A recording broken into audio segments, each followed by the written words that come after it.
इस समय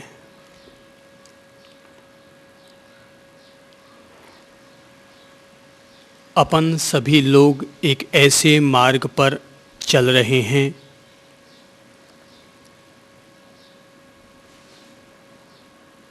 जिस मार्ग पर बुद्धत्व के कमल हैं और संबोधि का प्रकाश है।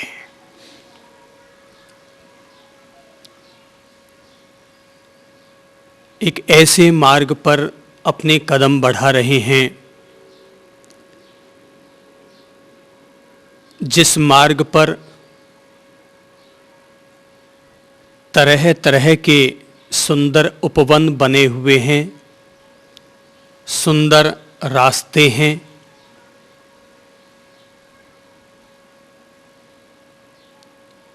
और जीवन के इस दिव्य पथ पर बढ़ने के लिए महापुरुषों का ज्योतिर्मयी सानिध्य भी है।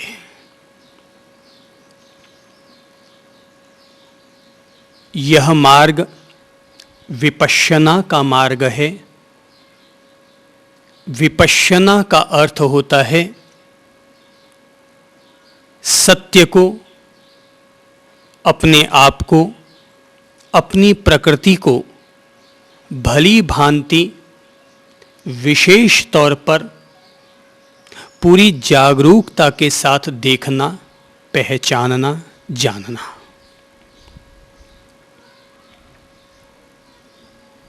जब कोई व्यक्ति सत्य के रास्ते पर कदम बढ़ाता है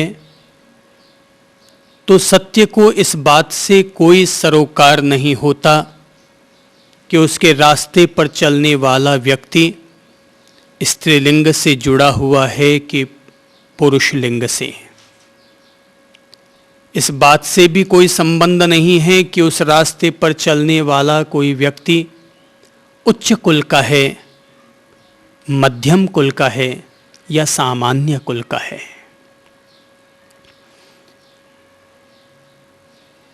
विपश्यना जैसे महामार्ग पर चलने वाले व्यक्ति के लिए यह भी मूल्य नहीं रखता कि वह व्यक्ति बाल वय का है, युवा है या वृद्ध है। सत्य के इस मार्ग का संबंध केवल इस बात से है कि इस रास्ते पर चलने वाले व्यक्ति के भीतर सत्य के प्रति कितनी श्रद्धा है, उसके अंतर्मन में सत्य के प्रति कितनी प्यास है, वह सत्य को किस अनुपात में कितने प्रतिशत तक आत्मसात करने के लिए तैयार है। विपश्यना का मार्ग विशुद्ध रूप से साधना का मार्ग है, अपने आप को जानने का मार्ग है, संसार में होश और बोध पूर्वक जीवन जीने का मार्ग है। यह मार्ग जीवन में किसी भी प्रकार का विरोधाभास खड़ा नहीं करता। यह इंसान को समाज से विमुख नहीं करता, कार्य और व्यापार से भी विमुख नहीं करता। यह केवल प्रत्येक कार्य को जागरूकता पूर्वक करने की प्रेरणा देता है। जब हम लोग विपश्यना के नाम पर साधना के पथ पर 4 कदम बढ़ाने को तत्पर हो रहे हैं तो अपन लोगों को इससे पहले की पूर्व भूमिका जरूर ध्यान में ले लेनी चाहिए, क्योंकि जब तक किसी भी व्यक्ति के कदम खड़े रखने के लिए मजबूत धरातल नहीं होगा तब तक व्यक्ति आगे के अज्ञात रास्ते पर चलने में समर्थ नहीं हो पाएगा। व्यक्ति के हाथ और पांव पहले मजबूत हो जाने चाहिए। व्यक्ति के मन के साथ, उसके जीवन के साथ, उसकी वाणी के साथ पहले से ही मर्यादाएं, अंकुश, संयम लागू हो जाना चाहिए। और इसी के लिए महावीर ने व्रत की प्रेरणा दी, बुद्ध ने शील की प्रेरणा दी और पतंजलि ने यम की प्रेरणा दी। व्रत, शील और यम, ये तीनों कहने के नाम पर अलग अलग शब्द दिखाई देते हैं, पर तीनों के बीच में कहीं कोई विरोध नहीं है, दूरी नहीं है। महावीर ने 5 व्रत दिए, वे 5 व्रत जो महावीर ने दिए वही 5 व्रत लगभग मिलते जुलते बुद्ध ने पंचशील के नाम से दिए, और वही पंचशील पतंजलि जी ने उन्हीं पंचशीलों को थोड़ा बहुत परिवर्तन करके अपने साथ यम के रूप में प्रतिपादित किया। पतंजलि जी ने यम, नियम, आसन, प्राणायाम, प्रत्याहार, धारणा, ध्यान और समाधि के नाम से 8 अंग दिए थे योग के, 8 चरण दिए थे योग के। लेकिन पहले चरण में जिसे हम 12 खड़ी के रूप में लेंगे, जिसे हम ABCD के रूप में लेंगे, वो यम है, वो शील है, वो व्रत है। याद रखिए, जब भी हम किसी महापुरुष की अमृत वाणी पर चिंतन करते हैं तो महापुरुषों के नाम बदल सकते हैं, उनके शब्द बदल सकते हैं, अभिव्यक्ति की शैली बदल सकती है, पर सत्य में कहीं कोई परिवर्तन नहीं आया करता है। सत्य सदा एक सा रहता है और सत्य सदा सभी प्राणियों के लिए एक समान ही रहा करता है। जैसे सूरज सबको अपनी रोशनी देता है, जैसे चांद सबको अपनी शीतलता देता है, जैसे हवा सबको सुकून देती है और जैसे आग सबकी रोटियां पकाया करती है, ठीक ऐसे ही महापुरुषों का सत्य और उनकी अमृत वाणी अपन सभी लोगों के लिए सार्वभौम कल्याणकारी है, सबके लिए हितकारी है, सबके लिए मंगलकारी है। वो अतीत में भी थी, आज भी है और भविष्य में भी रहेगी। यदि महावीर के महासूत्रों पर चिंतन करेंगे तो कोई यह ना समझे कि हमने बुद्ध को छोड़ दिया है। जब हम बुद्ध पर चिंतन और मनन करेंगे तो कोई यह ना समझे कि हमने महावीर को दरकिनार कर दिया है। सत्य तो यह है कि सारे भेद ऊपर ऊपर के हैं। मिट्टी के दिए जुदे जुदे हो सकते हैं, पर सभी दियों की ज्योति तो एक ही होती है। इसलिए हर महापुरुष की अमृतवाणी एक ही सत्य को प्रतिपादित करने वाली होती है। इसीलिए यह जरूरी है कि चाहे हम महावीर को लेकर के अनुपश्यना साधना पद्धति पर प्रकाश डालें या बुद्ध को लेकर के विपश्यना साधना पद्धति पर प्रकाश डालें, पर पहले चरण में जिसकी आवश्यकता है और वो है व्यक्ति के जीवन में नींव के तौर पर पंचशील, पंचव्रत या पंच यमों का पालन अवश्यमेव होना चाहिए। शील जीवन की आवश्यकता है, शील जीवन का व्रत है, शील जीवन का धर्म है, शील ही जीवन की मर्यादा है, शील ही वो मार्ग है कि जिस मार्ग पर सारी पगडंडियां आकर के मिल जाया करती हैं। इसलिए शील तो सभी व्रतों का व्रत है, शील तो सभी आश्रमों का आश्रम है, शील तो सभी मंत्रों का मंत्र है, शील तो सभी धर्मों का धर्म है। शील अर्थात सदाचार, शील अर्थात जीवन को पवित्रता के साथ, मर्यादा के साथ जीवन जीने का जो संकल्प है उसका नाम है शील। शील सबसे बड़ी सुगंध है, शील अपने आप में ही सबसे बड़ी ज्योति है। दिन में सूरज चमकता है, रात को चांद चमकता है, लेकिन शील तो वह चमक है कि जो दिन में भी बरकरार रहती है और रात को भी बरकरार रहती है। जब इंसान के पास किसी भी तरह की ज्योति नहीं होती, तब भी उस गुप्त अंधकार में भी उसके शील और व्रत की ज्योति तो तब भी बरकरार रहती ही है। हमने अब तक कई तरह की सुगंधों की चर्चा सुनी है या सुगंधों का अनुभव किया है।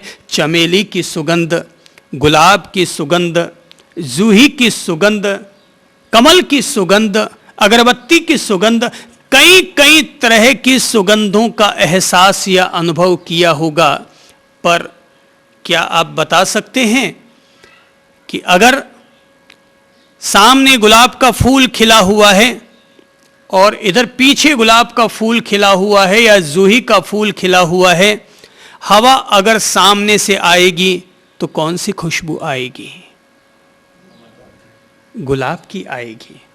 सामने की तरफ गुलाब खिला हुआ और पीछे की तरफ कमल खिला हुआ है, तो सामने से अगर हवा आएगी तो किसकी खुशबू होगी? गुलाब की।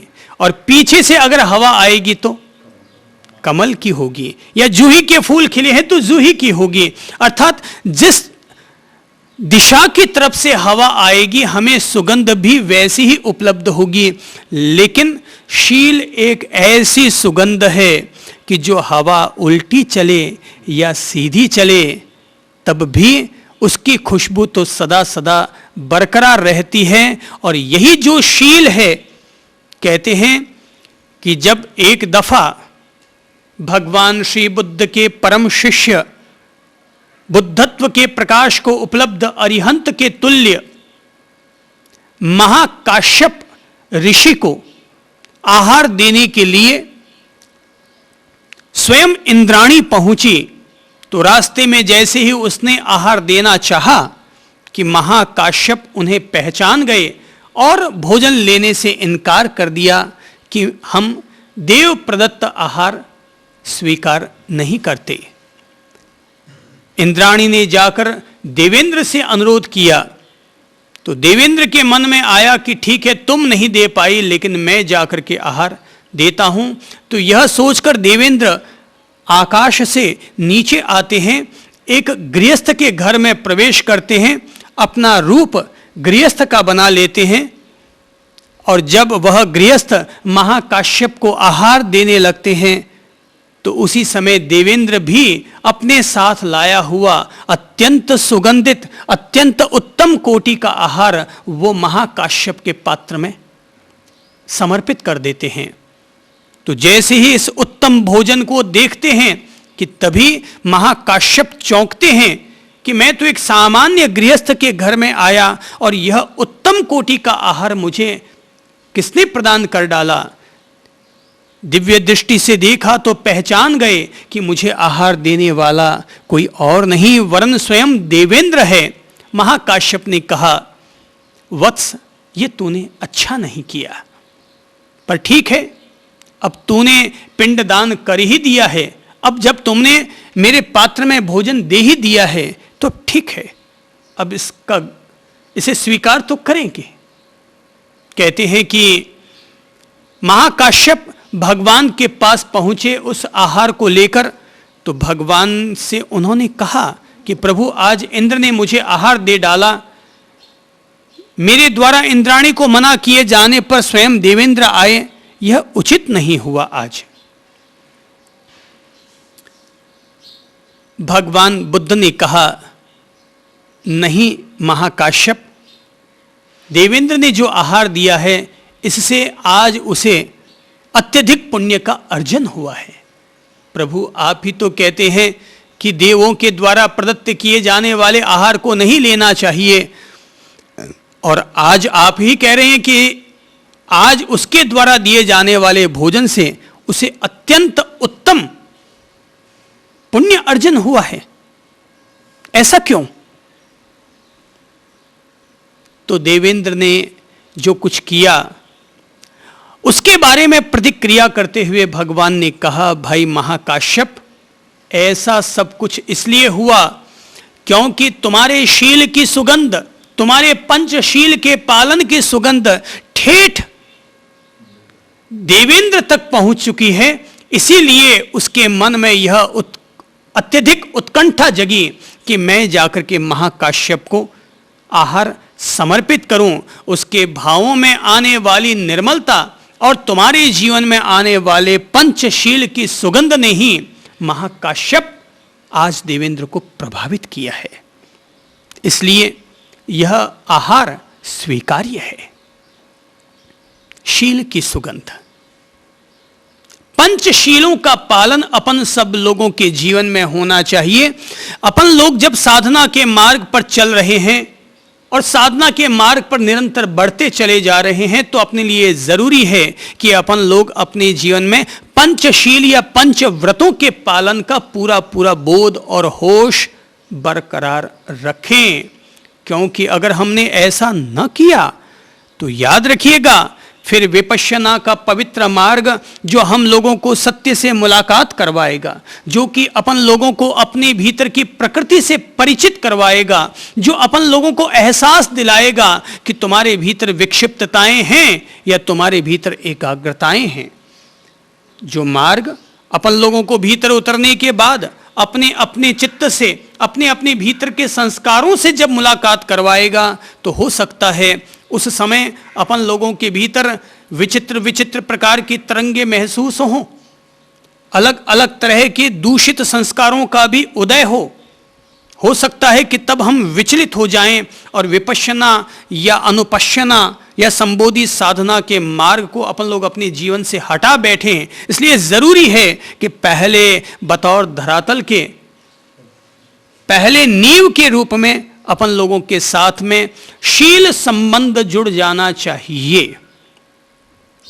अन्यथा याद कीजिए उस राजकुमार के जीवन को, कि जिस राजकुमार के जीवन में प्रबल वैराग्य उदित हुआ, और राजकुमार जब वैराग्य दशा स्वीकार करेगा तो आप सोच सकते हैं कि उसने कितना अधिक त्याग किया होगा। धर्म की अत्यधिक उसके भीतर श्रद्धा जगी होगी, तब कहीं जाकर के कोई राजकुमार सन्यास लेने की, भिक्षु बनने की सोच सकता है। तो जरा सोचिए कि राजकुमार ने सन्यास ले लिया, लेकिन हजारों सन्यासी थे, नया संत था। जिस स्थान पर, जिस आश्रम में या जिस बगीचे में उनको रहने के लिए जगह मिल पाई थी, उसमें और भी पहले से सैकड़ों हजारों संत रहे होंगे, तो नया संत था। तो बिल्कुल दरवाजे के पास ही उस राजकुमार संत की लाइन आ पाई। तो हजारों संत थे या सैकड़ों संत थे, अंदर में संत लोग जाते, बाहर निकलते। रात को किसी को लघु शंका के लिए जाना आना होता, तो एक बड़े हॉल में अगर 500 लोग सोए हों एक साथ, तो अपन सोच सकते हैं कि रात भर में कितने लोगों का आवागमन हुआ होगा। तो जो राजकुमार प्रबल वैराग्य के साथ संत बना था, वो तो विचलित हो गया, क्योंकि कभी किसी के पांव की ठोकर लगती, कभी किसी के पांव की पदचाप सुनाई देती, कभी कुछ होता। तो वो तो रात भर में विचलित हो गया कि क्या पहली रात में जब इतना कुछ झेलना पड़ रहा है, तो जिंदगी भर में कितना कुछ झेलना पड़ेगा, मैं तो मुसीबत में फंस गया। और वो सोच लेता है कि अगले दिन सुबह वापस वो राजमहल में चला जाएगा। कहते हैं कि जैसे ही अगले दिन सुबह वो राजकुमार संत अपने राजमहलों की तरफ जाने के लिए कदम बढ़ाने लगा, कि तभी उसके सद्गुरु महावीर ने उसे संबोधित किया और कहा, कहो वत्स, क्या बात है, एक ही रात में इतने विचलित हो गए। वो चौंका कि इन्हें कैसे पता चल पाया। महावीर ने कहा, वत्स, जरा याद करो अपने उस अतीत को, कि जिस अतीत में तुम एक हाथी थे, जंगल में आग लग गई, तूने सारे वनवासियों को बचाने के लिए एक खास स्थान का निर्माण किया था, जिसमें जितने भी पेड़ पौधे लगे हुए थे तूने उखाड़ उखाड़ कर फेंक दिया, और एक बिल्कुल सीधा सपाट मैदान तूने तैयार कर दिया था। सारे जंगल के प्राणी वहां आकर के अपनी सुरक्षा या अपनी रक्षा करने लगे, अपने आप को बचाने में तत्पर हो गए। तुम भी वहां पर थे, अचानक तुम्हें खुजली उठी, तुमने एक पांव ऊपर उठाया और तभी अचानक एक खरगोश वहां चला आया। तूने पांव ऊपर उठाया, तुमने जहां पांव रखना था वहां पर खरगोश आकर बैठ गया। तुम्हें लगा, अहो मैंने सारे प्राणियों के लिए, उनके कल्याण के लिए, उनके दया और करुणा से प्रेरित होकर के मैंने सबके लिए जगह दे दी, तो फिर क्यों न इस खरगोश को भी आश्रय मिल जाए। तूने वह पांव ऊपर ही रखा। 3 दिन 3 रात तक आग लगी रही जंगल में। जैसे जैसे वो आग शांत हुई, जंगल के प्राणी वापस जंगल में जाने लगे। 3 दिन तक 3 रात तक तेरे पांव ऊपर रहे तो अकड़ गए पांव। तूने जैसे ही अपना पांव नीचे रखा कि जमीन पर धड़ाम से गिर पड़े और तुम मर गए। लेकिन जिस दया और करुणा से प्रेरित होकर तुमने अपने 3 दिन और 3 रात बिताई थी, उसी के पुण्य प्रभाव से मर करके तुम राजकुमार के रूप में बने हो।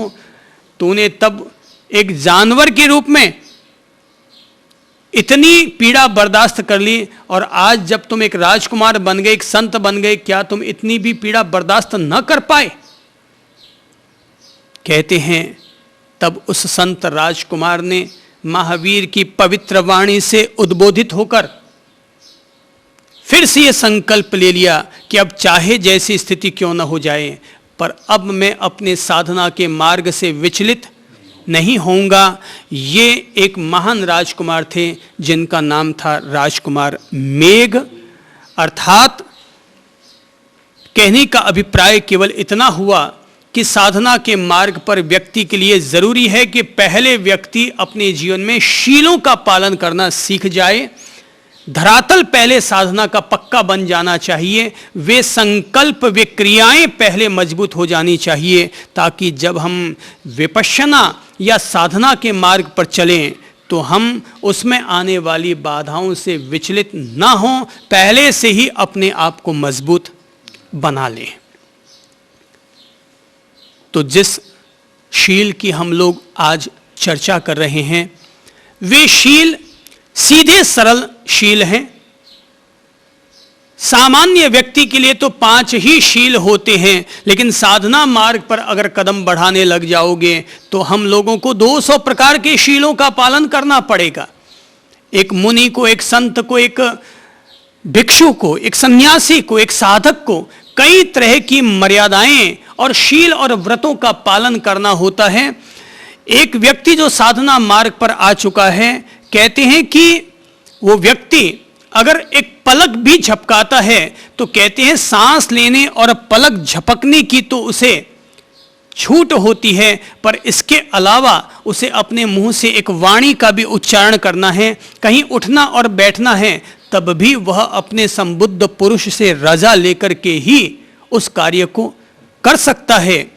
क्योंकि जब तक हम अपने जीवन को व्रत नियमों के अंकुश में नहीं डालेंगे, तब तक यह हमारा मन, यह हमारा तन किसी एक उच्छृंखल सांड की तरह है, किसी एक मातोड़े सांड की तरह ये, या किसी मेंढक की तरह, या किसी बंदर की तरह ये फुदक फुदक उछल कूद करता रहेगा।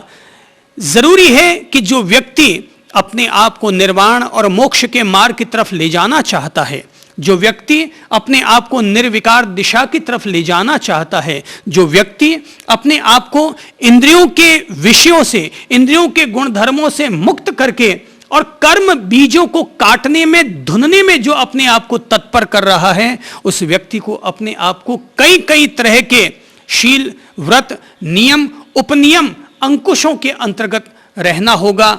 अगर कोई व्यक्ति ये सोचता है, कोई भी शिष्य, कोई भी साधक, कोई भी गृहस्थ अगर ये सोचता है मैं साधना तो करना पसंद करूंगा, पर अपने जीवन में किसी भी तरह के अंकुश को, किसी भी तरह के शील को स्वीकार करना पसंद नहीं करूंगा, अनुरोध है वो व्यक्ति अपने आप को साधना के मार्ग पर बाद में लाए, उससे पहले अपने जीवन में नियम उपनियमों का पालन करने को प्राथमिकता दे। नहीं तो हो सकता है ऐसे ही किसी मेघ कुमार की तरह अपन लोग भी विचलित हो जाएं और किसी की छोटी सी गाली, किसी की छोटी सी उपेक्षा, किसी का छोटा सा अपमान अपन बर्दाश्त न कर पाए। नंदीशेण मुनि तो कि अगर कोई संत बीमार पड़ जाते तो उनको अपने कंधों पर लेकर के लाया करते थे और अपने स्थान पर लाकर उनकी सेवा किया करते थे। तो संतों को तो कई तरह के नियम उपनियम अपने जीवन के साथ अपनाने चाहिए ताकि उनका जीवन सुरक्षित रूप से साधना के मार्ग पर आगे बढ़ते रहे। याद रखो, 20 दिन तक मौन रख करके 20 दिन तक मौन रख करके साधना करना कठिन काम होता है, पर जिस व्यक्ति ने 20 दिन तक अखंड मौन रख करके विपश्यना या संबोधि साधना की है, उस व्यक्ति के द्वारा 21वें दिन या 25वें दिन अगर 2 मिनट का भी क्रोध कर दिया जाता है तो पूर्व में किए गए 20 दिन का मौन व्यर्थ हो जाया करता है। पर जिस व्यक्ति ने पहले से ही महावीर की समिति गुप्ती को अगर समझ लिया, बुद्ध के शील को अगर समझ लिया, अपने जीवन के साथ अगर जोड़ लिया, तो उम्मीद रखते हैं, आशा रखते हैं, विश्वास रखते हैं, पूरा भरोसा रखते हैं कि वह व्यक्ति प्रतिकूलताओं के आने पर विचलित नहीं होगा, क्योंकि मानकर चलें कि प्रतिकूलताएं आएंगी, मानकर चलें कि हानियों का सामना करना पड़ेगा, मानकर चलें कि हमें कोई ओछी जात वाला व्यक्ति दुत्कार सकता है, तो पंचशीलों का पालन हो। सीधे सरल शील हैं, सुनना सीधा सरल है, पर उनको जीना उतना ही तपस्यापूर्ण है। याद रखो, साधक अपने आप में एक तपस्वी होता है, भीतर का तपस्वी होता है। साधक आहार करते हुए भी तपस्वी होता है, और गृहस्थ व्यक्ति उपवास करते हुए भी तपस्वी नहीं हो सकता है, यह भी मुमकिन है। तो साधना के मार्ग पर चलने वाला व्यक्ति तो आहार करते हुए भी तपस्वी ही होता है, क्योंकि वो अपने मन को तपा रहा है, वो अपने तन को तपा रहा है, वो अपने संस्कारों को तपा रहा है, और महापरिनिर्वाण को, महामोक्ष को, महाब्रह्म तत्व को प्राप्त करने के लिए, आत्म पद को प्राप्त करने के लिए वह व्यक्ति अत्यधिक परिश्रम और पुरुषार्थ कर रहा है। तो पहला शील है हिंसा का त्याग। पहला शील कौन सा है?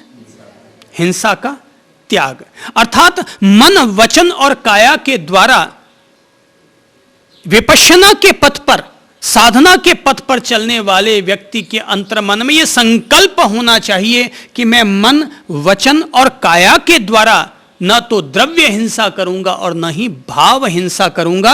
अर्थात मैं मन के द्वारा, संकल्प विकल्प के द्वारा किसी भी तरह की हिंसा नहीं करूंगा, किसी की हत्या नहीं करूंगा, किसी का बुरा नहीं चाहूंगा।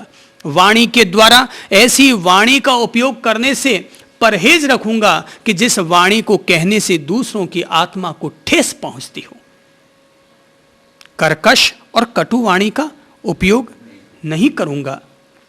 मैंने कभी एक छोटी सी घटना का जिक्र किया है कि जब एक गुरु के पास जाकर के कोई व्यक्ति जब यह पूछना चाहता है कि प्रभु आत्मशुद्धि का मार्ग क्या है, आत्म सिद्धि का मार्ग क्या है, आत्मज्ञान प्राप्त करने का मार्ग क्या है, जरा आप मुझे बताइए, तब वो गुरु अपनी ओर से केवल इतना ही कहते हैं, जा यहां से चला जा, अंधा बन, बहरा बन, गूंगा बन, लंगड़ा बन, जा यहां से, इतना सही मार्ग है। क्या कहा? अंधा बन, बहरा बन, गूंगा बन, लंगड़ा बन, बस इतना सही आत्मज्ञान का, आत्मशुद्धि का, आत्मसिद्धि का मार्ग है। वो व्यक्ति चौंका कि ये कौन सा रास्ता हुआ? आत्मज्ञान के लिए क्या अंधा बनना जरूरी है? आत्मज्ञान के लिए क्या बहरा होना जरूरी है कि लंगड़ा लूला होना जरूरी है? तो जब प्रश्न पूछने वाले व्यक्ति ने उनके बड़े गुरु से जाकर यही सवाल किया, तो उन्होंने कहा, मेरे शिष्य ने तुम्हें बिल्कुल साधना का सही और सटीक मार्ग समझा दिया है। मुझे लगता है कि मेरे द्वारा दिए जाने वाले ज्ञान को मेरे शिष्य ने बिल्कुल 4 शब्दों में ढाल लिया है, 4 शब्दों में पिरो लिया है। एक तरह से उसने अपनी जीवन का शील बना लिया है। तो बोले क्या मतलब? बोले कि संत ने तुमसे कहा, तुम्हारे गुरु ने तुमसे कहा कि अंधा बन, अर्थात दूसरों के दोषों को मत देख, पराई औरत पर गलत नजर मत डाल। ओ तो ये मतलब है। तो बोले बहरा होने का क्या मतलब है? बोले कि दूसरों की कभी भी निंदा और आलोचना मत सुन, उसमें रस मत ले, और अपनी प्रशंसा, अपनी तारीफ सुनने की आदत अपने जीवन से हटा ले। क्योंकि दूसरों की निंदा और आलोचना सुनने से तुम्हारा मन दूषित होगा, और प्रशंसा सुनने से तुम्हारा अहंकार फलेगा फूलेगा। तो अहंकार का अंत करने के लिए जरूरी है कि अपनी प्रशंसा सुनने की आदत मत रख। कानों से बहरा बन, जबान से गूंगा बन, अर्थात अपनी जबान से असत्य मत बोल, झूठ मत बोल, अपनी जबान से कर्कश वाणी का उपयोग मत कर। लंगड़ा बन, लूला बन, अर्थात गलत जगह पर मत जा। किसी मदिरालय, किसी वेश्यालय जैसे गलत स्थान पर मत जा। ये बुनियादी तौर पर सार है। अगर कोई व्यक्ति ये समझना चाहे कि पंचशील का सार क्या है, तो मैं कहूंगा अंधा बन, बहरा बन, गूंगा बन, लंगड़ा बन। कोई व्यक्ति अगर इस एक वाक्य को भी दो पंक्तियों के सार के रूप में इस उदाहरण को याद रख ले, तो जिंदगी में दुनिया भर के सारे शास्त्रों का सार, संदेश और निचोड़ और नवनीत उसने प्राप्त कर लिया। ज्यादा सुनने की जरूरत नहीं, ज्यादा जीने की जरूरत नहीं, केवल ये दो पंक्ति का ज्ञान भी पल्ले बांध लो। है? आप जो महिलाएं हैं ना, वो पल्ले में बांध लीजिए, और आप जो पुरुष लोग हैं ना, वो अपने पर्स में रख लीजिए, दिल के पर्स में, कि अंधा बन, बहरा बन, गूंगा बन, लंगड़ा लूला बन। चार बात में सार बात है। बुद्ध कहते हैं पंचशील के पालन की जब बात करते हैं तो वो पहला शील कहते हैं, और वो है हिंसा का त्याग। मन के द्वारा बुरे संकल्प विकल्प करने से परहेज रखेंगे, वाणी को संयमित ढंग से बोलने की कोशिश करेंगे। जो बात अपन लोग तैश में आकर के कह जाया करते हैं, अपन लोग आदत डालेंगे कि अपन लोग उसी बात को प्रेम पूर्वक, शांति पूर्वक कहने की आदत डालेंगे। अगर अपन लोग तैश में कही जाने वाली बात को प्रेम से कहने की अगर आदत डाल लें, तो हमारे जीवन से क्रोध और हिंसा का पूरी तरह से सफाया हो सकता है। क्या बात है? मूल बुनियादी बात क्या हुई? बोलिए। हिंसा का त्याग। हिंसा के त्याग को जिए कैसे? तो जो बात अपन लोग तैश में आकर के कहते हैं, उसी बात को अपन लोग प्रेम से कहने की आदत डालेंगे। और अगर कभी लगे कि फिर भी तैश में आकर कह बैठे, तो भी सोचेंगे आज मुझसे गलती हुई, आज शाम को साधना में बैठने से पहले मैं अपने द्वारा बोली गई अनुचित वाणी का प्रायश्चित करूंगा और फिर साधना में अपना प्रवेश करूंगा। तो मन, वचन और काया के द्वारा हिंसा का त्याग। अगर हम हिंसा के त्याग का विवेक रखेंगे, तो अपन लोग वैर विरोध के त्याग का भी संकल्प रख सकेंगे। अन्यथा हिंसा ही नहीं छूटी तो वैर विरोध कहाँ से छूटेगा? कहने के नाम पर तो दुनिया में हजारों लाखों करोड़ों लोग अहिंसा में विश्वास रखते हैं, पर मेरी समझ से शायद ही 100 में से कोई एक व्यक्ति ऐसा मिलता होगा जो कि अपने जीवन में किसी के प्रति वैर विरोध न रखता हो। याद रखो, वैर विरोध रखना अपने आप में सबसे बड़ी हिंसा है। धम्म पद में बुद्ध का प्रसिद्ध वचन है ये कि न ही वैरेण वैराणी सम्मंतिध कुदाचन अवैरेण च सम्मंति एस धम्मो सनातनो। कहते हैं कि वैर से वैर कभी भी शांत नहीं होता, अवैर से ही, प्रेम से ही, क्षमा से ही वैर को शांत किया जा सकता है। एस धम्मो सनातनो, यही सनातन धर्म है। धर्म क्या है? सनातन धर्म क्या है? सनातन धर्म की जय, ये बोलने से कोई धर्म की जय नहीं होती है। सनातन धर्म यह है कि हम अपने जीवन में से वैर विरोध की गांठों को खोलें। अगर हमें लगता है हमारे कारण किसी के प्रति वैर विरोध के भाव बन गए हैं, सॉरी कह दो, माफी मांग लो। अवसर देख लो, जैसे कि शादी का अवसर आता है, मैं कहूँगा उस शादी के अवसर को भुना लो। आप लोग अभी जैसे कि आप लोगों में कई लोग जैसे कि वर्षी तप कर रहे हैं, मैं कहूँगा कि वर्षी तप का जब पारणा हो तो उस पारणे को भुना लो इस रूप में कि ये एक अवसर आया है अपन सब लोगों की आत्मशुद्धि का, कि अगर मेरे द्वारा लगता है किसी के प्रति भी वैर विरोध बना हुआ है तो आगे 4 कदम बढ़ा करके उनसे सॉरी कहो, आगे 4 कदम बढ़ा करके उनको अपने यहाँ पारणे के समारोह में, पारणे के कार्यक्रम में आने का न्योता दो, आग्रह करो।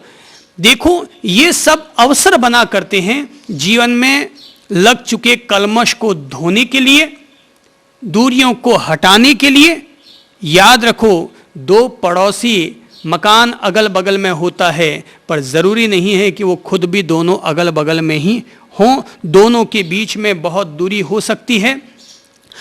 संभव है कभी कोई निमित्त ऐसा बनता है कि दोनों के बीच टकराव हो जाया करती है, दूरियां बन जाया करती है, पर फिर जैसे कि दीपावली के रामा श्यामा, होली के रामा श्यामा की परंपरा है, ये सब इसीलिए है, या पर्युषण पर्व में क्षमापना की परंपरा है, ये सब इसीलिए है ताकि साल बीत गया, वक्त बीत गया, व्यक्ति को वापस अपने जीवन में प्रेम संबंधों को जोड़ लेना चाहिए, वैर को हटा देना चाहिए।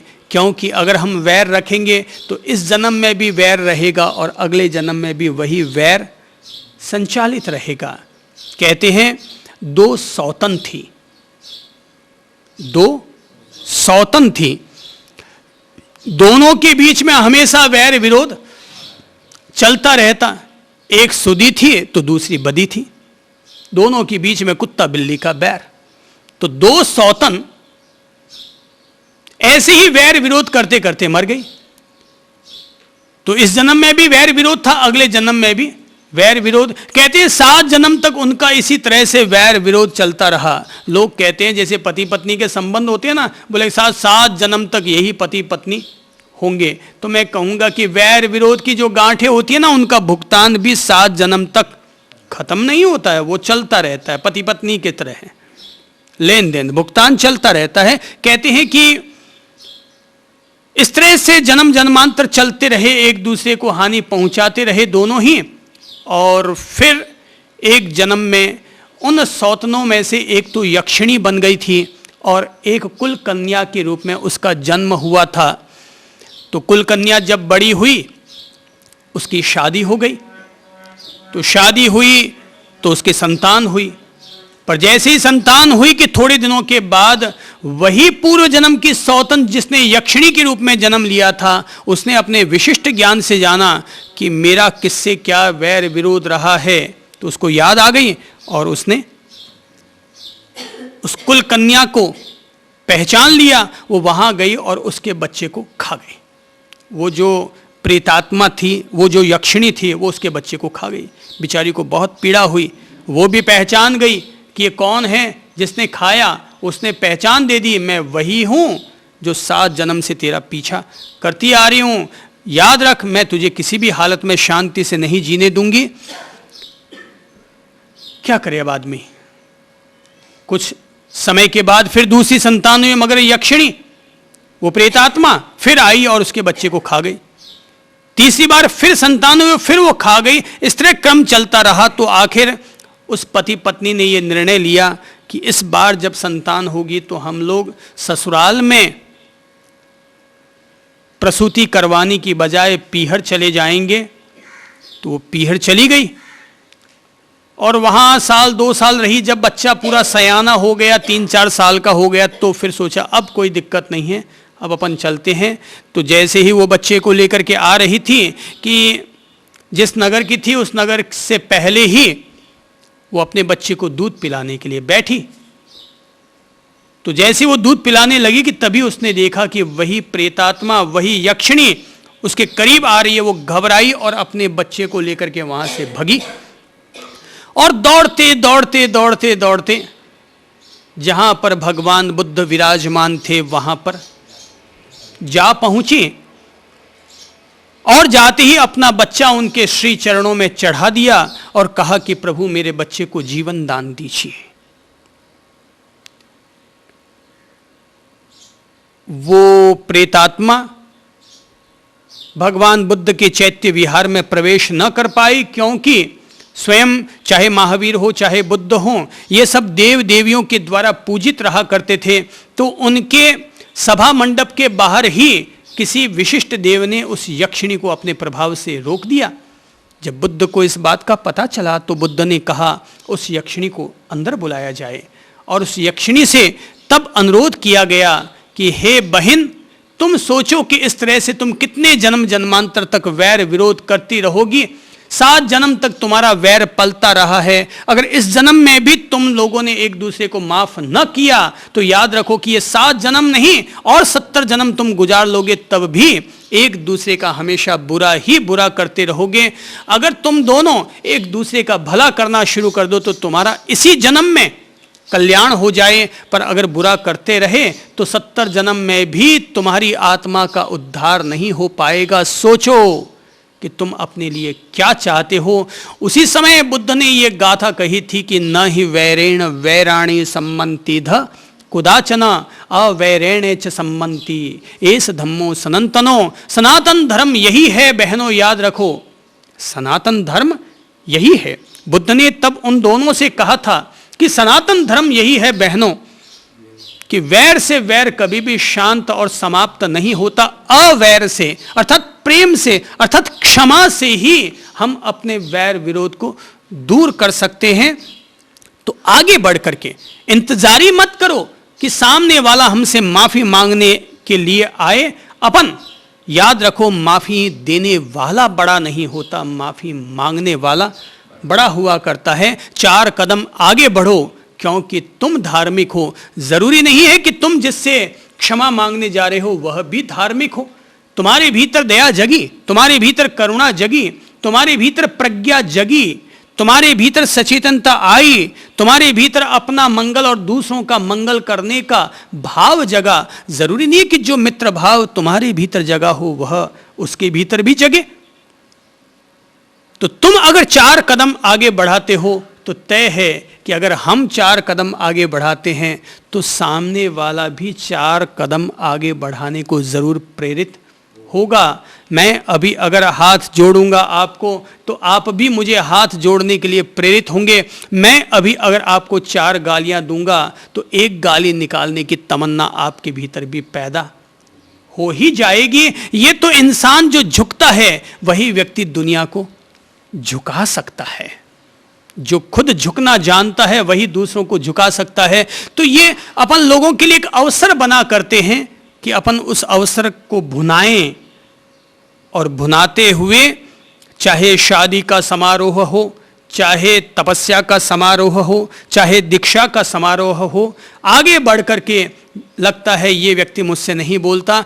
याद रखो भाई, तपस्या की पूर्णाहुति पर आपके परिवार के स्वजन परिजन आए या नहीं आए ये खास बात नहीं हुई, ये सफलता की बात नहीं हुई। असली तपस्या की सफलता इसी में समझिएगा कि जिसको आपने अब तक विरोधी समझ रखा था, जब आपके निमंत्रण पर वह विरोधी चला आया तो समझना कि आपकी तपस्या ने आपको परिणाम दिया। अपन कहीं तक पहुंचे तो अच्छा व्यवहार करेंगे तो बदले में क्या मिलेगा?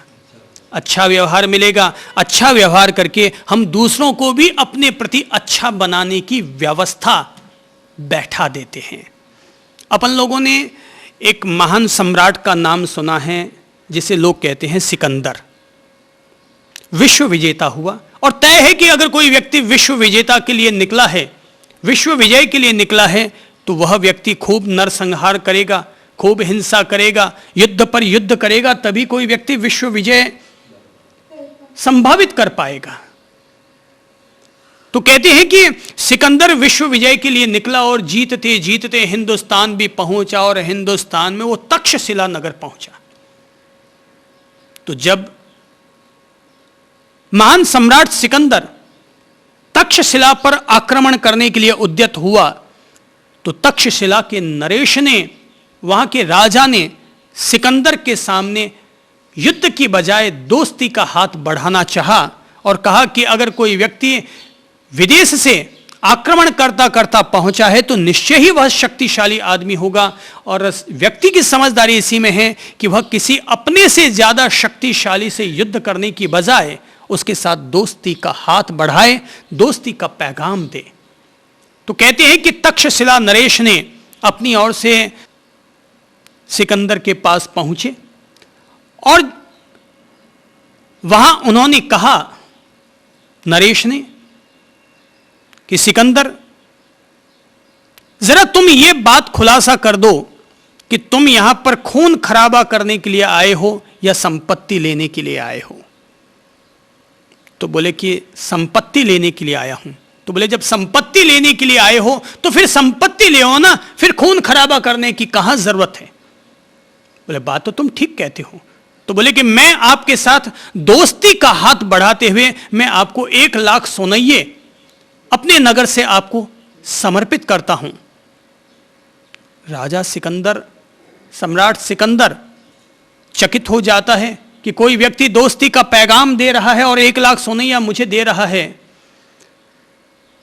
तो कहते हैं, सिकंदर कहता है, ठीक है राजन, मैं आपके 1 लाख सोनइयों को भी स्वीकार करता हूं और आपके मित्रता के संबंध को भी स्वीकार करता हूं। आपने मित्रता का हाथ बढ़ाते हुए जब 1 लाख सोनइये मुझे दिए हैं तो ये सिकंदर इतना हल्का भी नहीं होगा कि मित्रता का हाथ देने वाले के प्रति शत्रुता का हाथ रखे। इसलिए मैं भी अपना हाथ आगे बढ़ाता हूं और तुम्हारे गले से गले लगता हूं। कहते हैं यही वो स्थान था जहां से सिकंदर को जीवन की सबसे अहम प्रेरणा मिलती है कि जिंदगी में संपत्ति से भी ज्यादा मूल्यवान कोई चीज होती है और वो चीज दोस्ती की चीज है, वो मूल्यवान चीज मित्रता की चीज है। और कहते हैं कि तब 1 लाख सोनइये सिकंदर स्वीकार करता है, पर उसी क्षण वो अपने कोषागार को संभालने वाले अपने सेना नायकों को आदेश देता है कि 2 लाख सोनइये मेरे समक्ष उपस्थित किए जाएं। और तब सिकंदर 2 लाख स्वर्ण मुद्राएं तक्षशिला नरेश को बतौर मित्रता के वापस दे करके और फिर वहां से जाता है, ये कहते हुए सिकंदर माना कि वह संपत्ति को लूट लेने के लिए आया है, पर अगर कोई व्यक्ति उसके सामने दोस्ती का हाथ बढ़ाता है तो इतना हल्का भी नहीं है कि दोस्ती के बदले में हिंसा और हत्याएं करता रहे। मैं वापस केवल लेकर नहीं जाऊंगा, वापस देकर जाऊंगा। और अगर मित्रता के नाम पर मैंने 1 लाख लिए हैं तो वापस उस मित्रता के नाम पर अगर मैंने दुगना न दिया तो फिर मैं विश्व विजेता कैसा। तुम एक सामान्य नरेश होकर के मित्रता के नाम पर तुमने मुझे 1 लाख दे दिए, तो मैं तो तुमसे 100 गुना अगर ज्यादा संपन्न हूं तो मुझे कम से कम दुगुना तो तुम्हें देना ही चाहिए। याद रखो भाई बहनों कि अगर अपन लोग अच्छा व्यवहार करेंगे तो वापस अच्छा व्यवहार लौट कर आएगा। मित्रता का पैगाम किसी के प्रति लेकर जाओगे तो मित्रता का पैगाम वापस मिलेगा। ये तो इस हाथ देना है, उस हाथ से वापस लेना है। दोनों यहां पर व्यवस्थाएं ऐसी ही चलती हैं। और अगर लगता है कि हमने मित्रता का हाथ बढ़ाया और फिर भी सामने वाला झुकने को तैयार न हुआ तो इसका अर्थ यह हुआ कि अभी भी अहंकार हमारा टूटा नहीं है। जिस तरीके के साथ हमें पेश आना चाहिए था हम उस तरीके के साथ पेश नहीं आ पाए हैं। पंचशील की तरफ अगर हम बढ़ना चाहते हैं तो पहला त्याग, पहला शील ही यही होगा कि व्यक्ति हिंसा का त्याग करने का संकल्प ले। यह उसका धरातल बनेगा, क्योंकि इसी से ही उसका प्रेम, उसकी करुणा, उसकी दया भावना, उसमें भाईचारे की भावना पनप सकेगी। नहीं तो वही फिर साधना भी करते रहोगे और बात बात में टेढ़ी भी बातें बोलते रहोगे। साधना मार्ग का भी आनंद लेना चाहोगे और मन में आए तब किसी के भी गाल पर चांटा भी मार दोगे, तो फिर भाई वो साधना कब पनपेगी अपन लोगों के जीवन में कि जब जीसस के लिए कहा जाता है कि एक कोई चांटा तुम्हारे एक गाल पर दे तो तुम अपना दूसरा गाल भी उसकी तरफ बढ़ा दो। जरा सोचो कि अगर अपन लोग पंचशीलों में से हिंसा के त्याग का शील अपने जीवन से नहीं जोड़ेंगे तो जरा सोचो क्या अपने जीवन में भविष्य में इस तरह की उदारता, इस तरह की करुणा, इस तरह के भाईचारे की भावना क्या कभी पनप सकेगी कि अपने मुंह से ये निकल पड़े? कोई व्यक्ति अगर अपने को एक गाली दे तो अपन वापस ये कहेंगे कोई बात नहीं साहब, कोई बात नहीं, गाली दे दी तो क्या हो गया? गाली देने पर क्या मिलेगा? उसको अपन क्या देंगे वापस? गाली देंगे ना।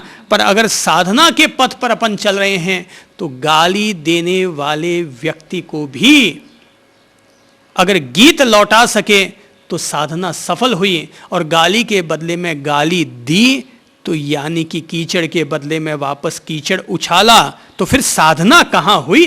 केवल टाइम पास ही तो हुआ साधना के नाम पर। कहते हैं कि सिखों की परंपरा के बारे में मैंने पढ़ रखा है कि सिखों की परंपरा में जो महान गुरु लोग हुए, तो कहते हैं कि उन्हीं महान गुरुओं में से एक गुरु ने अपनी ओर से अपने दो प्रमुख शिष्यों को अपने पास बुलाया और कहा कि दोनों शिष्यों से कहा कि भाई सामने एक चबूतरा बना दो। दोनों शिष्य तत्काल कार सेवा के लिए लग पड़े। तो सिखों में तो गुरुओं की परंपरा का बहुत महत्व है। गुरु का आदेश यानी कि अंतिम ब्रह्मास्त्र। तो दोनों शिष्य लग गए सेवा में। अगले दिन तक चबूतरा बनकर तैयार हो गया। गुरु गए पास में, देखा, बोले नहीं ये चबूतरा ठीक से नहीं बन पाया, दोबारा बनाओ। दोबारा बना दिया। अगले दिन फिर दोबारा बनाने के लिए दोनों लोग जुट पड़े। गुरु ने देखा नहीं ये भी जमा नहीं, इसको हटा दो, वापस तीसरी बार बनाओ। कहते हैं कि 10-12 दफा बना दिया तो भी सही ढंग से गुरु को संतोष न हुआ।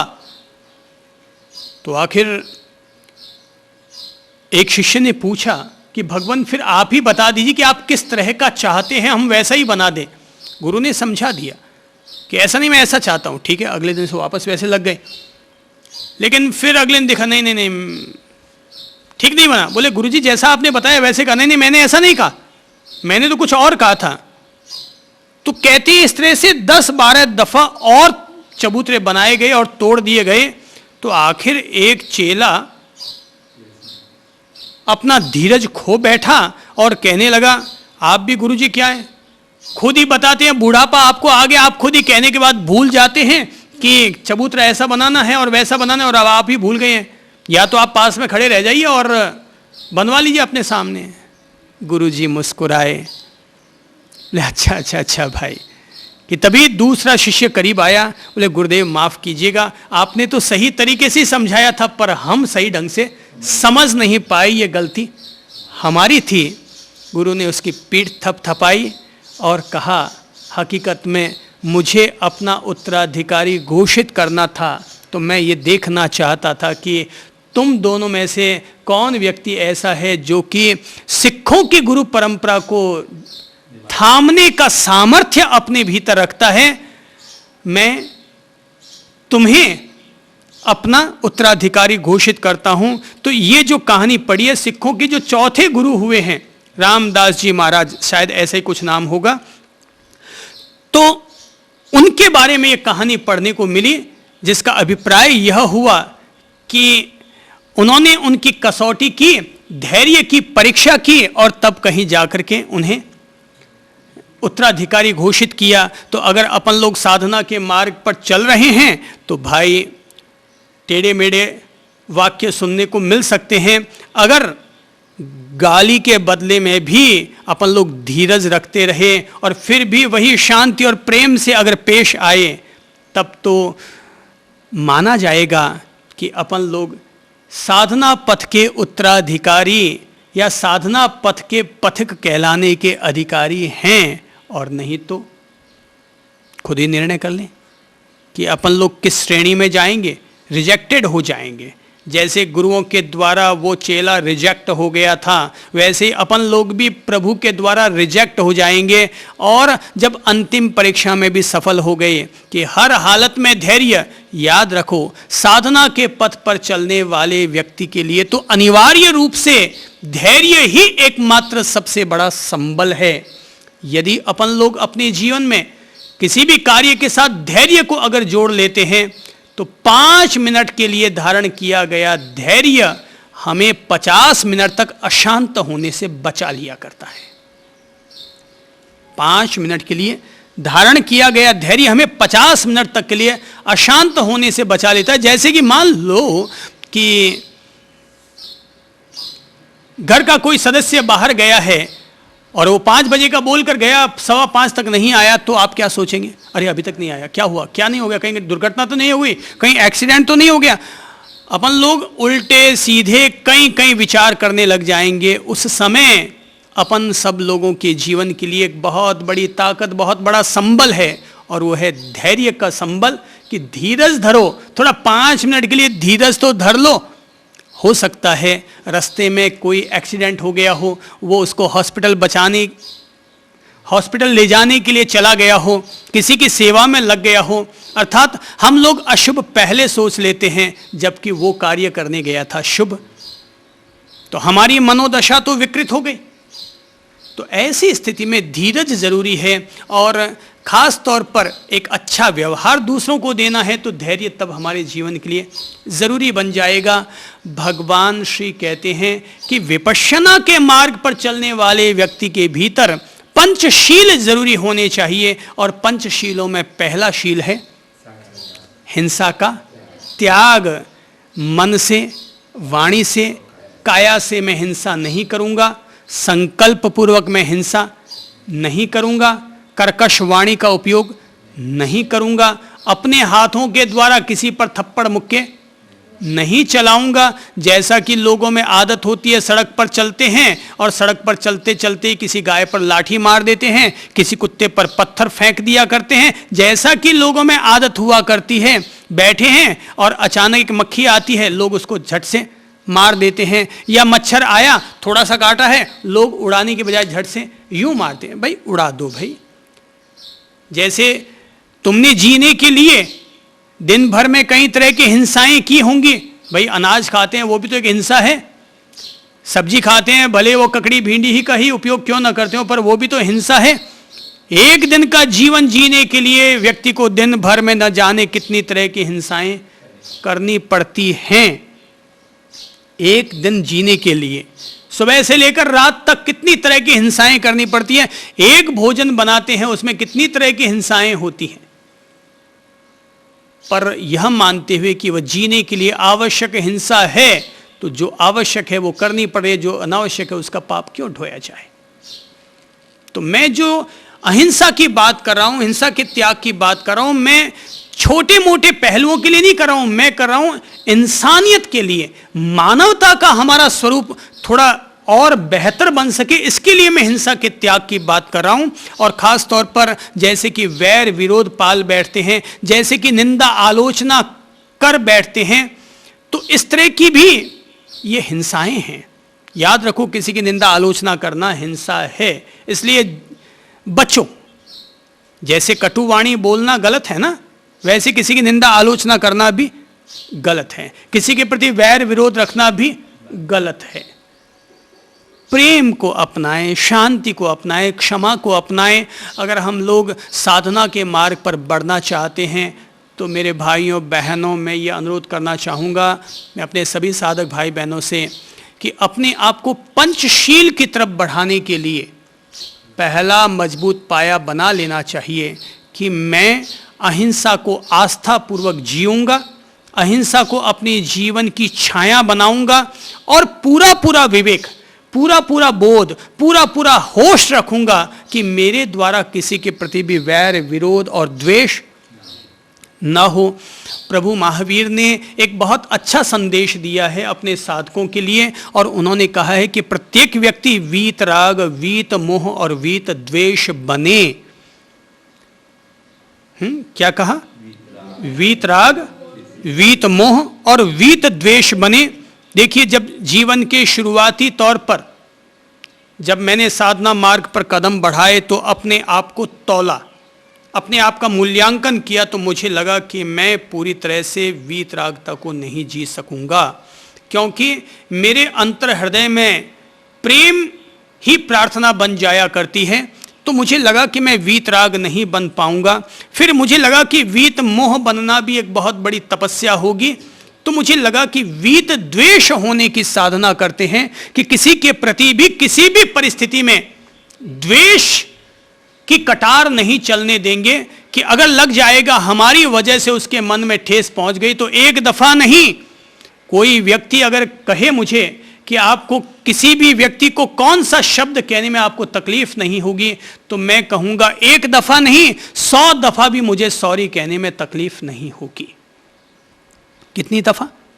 100 दफा भी अगर मुझे किसी को सॉरी सॉरी सॉरी कहना पड़े, कल कहना पड़ा, आज कहना पड़े, कल फिर कहना पड़ेगा, तब भी मैं कहने को तैयार हो जाऊंगा। पर किसी के भी प्रति या किसी के भी दिल में अपने प्रति या अपने मन में किसी के प्रति भी वैर विरोध पाले रखना उचित नहीं मानूंगा। माना कि अपन लोग अन्न के जीवों को नहीं बचा सकते, माना कि अपन लोग ककड़ी भिंडी के जीवों को नहीं बचा सकते, पर अपन लोग अपनी आत्मा को तो गिरने से बचा सकते हैं। अर्थात अपन लोग किसी के प्रति भी वैर विरोध नहीं पालेंगे। ये भाव तो पूरी आस्था के साथ स्वीकार कर सकते हैं कि चाहे जो कुछ हो, मैं वैर विरोध नहीं करूंगा। अगर मान लो किसी का नेचर, किसी का व्यवहार पसंद ना आता है तो ठीक है, नहीं पसंद आया, पर उसके प्रति वैर विरोध नहीं पालेंगे। कोई भी मिले प्रेम से मिलो, गले लगो, भाई भाइयों से गले लगे, बहनें बहनों से गले लगे, हाथ मिलाए, मतलब मुंह सुजाकर मत रखो, लटका करके मत रखो। इंसान से मिलो, यानी भगवान की रचना है, इंसान है वो भगवान की रचना है। अपने मन में शंका संदेह मत रखो। अगर शंका संदेह रखेंगे तो आपका विश्वास, आपका भरोसा टूटता चला जाएगा। श्रद्धा रखो कि जिसके प्रति आपकी श्रद्धा, उसके प्रति श्रद्धा रखो, शंका संदेह मत रखो। और हमेशा हर किसी के साथ तुम एक इंसान हो, दूसरे इंसानों से वैसे ही मिलो जैसे कि एक इंसान को दूसरे इंसान से मिलना चाहिए। तुम अगर एक संत हो तो दूसरे संत से ऐसे ही मिलो जैसे कि संत संत से मिला करते हैं। भूल जाओ, मैं तो कहूंगा कि तुम इंसान हो या संत हो, सोचो तुम एक देवता हो, क्योंकि अपन सब देव पुत्र हैं, भगवान की भेजी हुई संतानें हैं।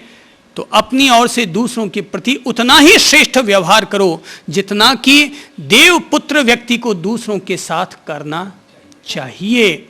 याद है ना आप लोगों को कि कहा जाता है एक ही कमरे में देवताओं को भी इकट्ठा कर दिया जाता है और दूसरे कमरे में दानवों को इकट्ठा कर दिया जाता है। बोले खाना खाना है, पर याद रखना अपने हाथ को थाली से टच भी नहीं करना, हाथ मोड़ना नहीं चाहिए। खाना खाओ पर हाथ मोड़ना नहीं चाहिए। तो कहते हैं कि सारे दानव घुस जाते हैं कमरे में, अब खाना खाएं हाथ मुड़े बगैर, मुंह तक कौर कैसे जाएगा?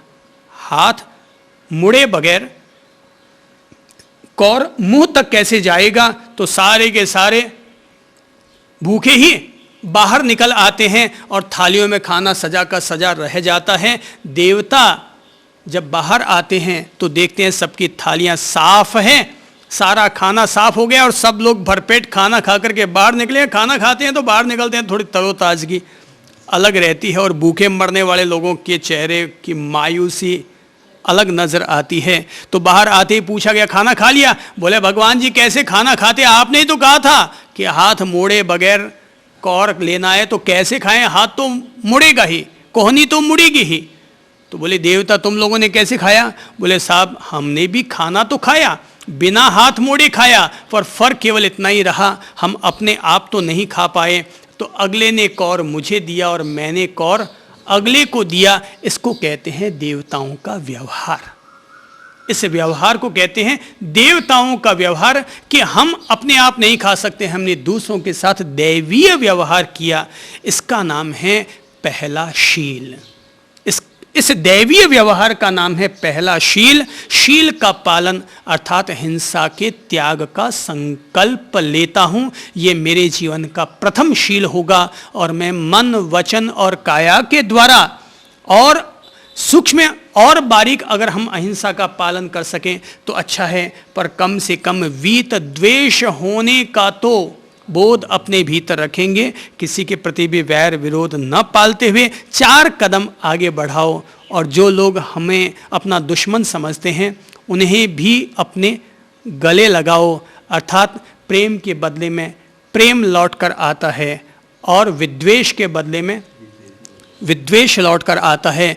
याद रखना चाहिए, हवाएं अगर सीधी चलेंगी तो फूलों की खुशबू भी सीधी दिशा की तरफ बहेगी, और हवाएं अगर उल्टी चलेंगी तो फूलों की खुशबू भी उल्टी दिशा की तरफ बहेंगी। पर अगर हमारे पास हिंसा के त्याग का पहला शील होगा, मित्रता का, प्रेम का अगर शील होगा, तो हम हवाएं चाहे उल्टी बहे चाहे सीधी बहे, पर हमारी खुशबू तो उल्टी हवाओं के साथ भी चलेगी और सीधी हवाओं के साथ भी चलेगी।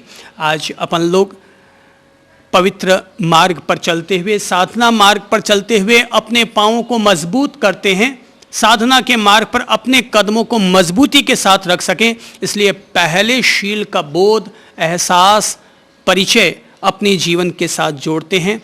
अगर चलने वाले राहगीर के हाथ में एक दीपक भी हो तब भी अंधकार कम होता है, और अगर और दीपक बढ़ते चले जाएंगे तो उस रोशनी में अंधकार दूर दूर और दूर होता चला जाएगा।